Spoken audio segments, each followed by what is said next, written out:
Qui est capable de dire quelle est la part du Gabon dans l'immense réserve qui a fait de lui un émirat pétrolier? Dans les anciens contrats, il avait moins de 20%. C'était le pétrole d'Elf.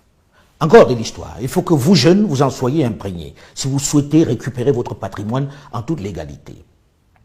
Lorsqu'à la fin de la décennie 50, sous la poussée nationaliste qui agite l'Algérie, qui est française à cette époque, Paris comprend qu'elle risque de perdre sa principale réserve pétrolière, elle se retourne vers le Gabon où viennent d'être découvertes d'importants gisements. Elle y met le paquet pour l'exploiter. L'outil est ELF, qui signifie électricité et lubrifiant de France. Le Gabon devient sa principale réserve.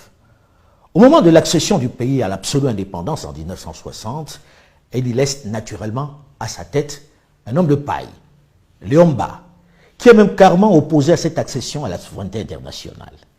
Il supplie le général de Gaulle pour que le Gabon reste dans la communauté ou devienne un département français comme la Martinique ou la Guadeloupe. Mais l'homme du 18 juin 40 n'accède pas à sa demande. Pour lui, cette indépendance n'est rien de plus qu'une démarche symbolique, puisque le pétrole continue d'être contrôlé, d'être exploité par la France.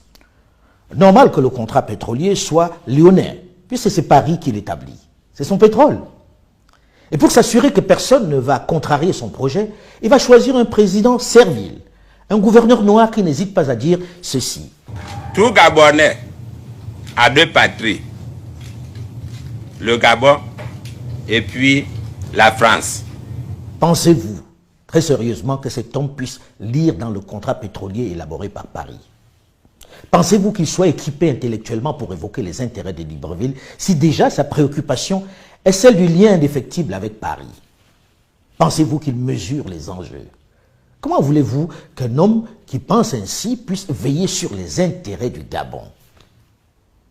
Et lorsque vient le moment de décéder en 1967, il est remplacé par un autre préparé pour l'occasion, Omar Bongo Ondimba. Il va tout faire pour préserver le statu quo. Même si on le trouve généreux et sympathique, il va veiller sur les intérêts pétroliers d'Elf. Pire, le général de Gaulle, soucieux des intérêts de son pays, qui lorgne sur le pétrole du Nigeria, va se servir de lui pour déclencher l'une des guerres les plus meurtrières du XXe siècle, celle du Biafra.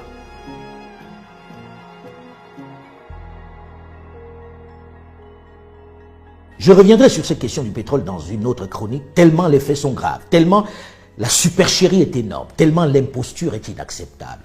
Ce qui explique l'omerta, le grand silence entretenu autour de la question. Difficile d'avoir accès à ces contrats. Très compliqué, même pour un ministre, d'accéder à l'information. Cette opacité illustre